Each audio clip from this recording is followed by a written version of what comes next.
សួរខ្ញុំសូមជូនបទ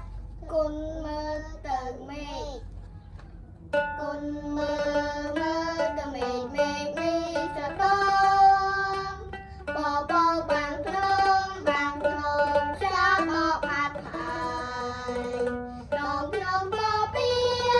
វាវែងអន់ឡើយបបខ្ចាន់ខ្ចាយបាយប្រែថែរសាតាមខ្ចាល់អើយខ្ចាល់បបរេចមិនហើយកំឡាំងក៏ស្មើកាន់តែធ្វើភ្លេចភ្លាំងស្មារតី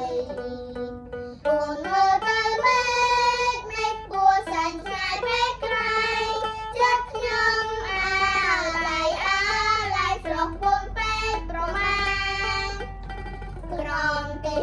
នធម្មតានេះដោយដងព្រៃភ្នំអាវុធដោយធំភ្នំទប់ទល់ដល់នឹងសត្រូវ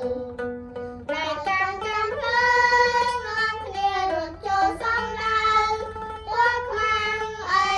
លើត្រូវតែយើងដំណាំយកជ័យ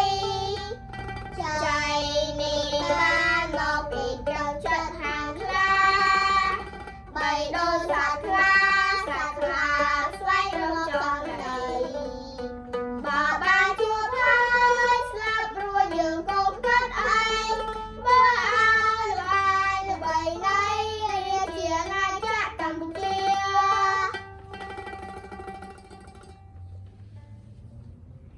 សូមគោរពអរគុណថ្នាក់ដឹកនាំនិងវីរៈកងទ័ពដែលបានការពារជាតិខ្មែរ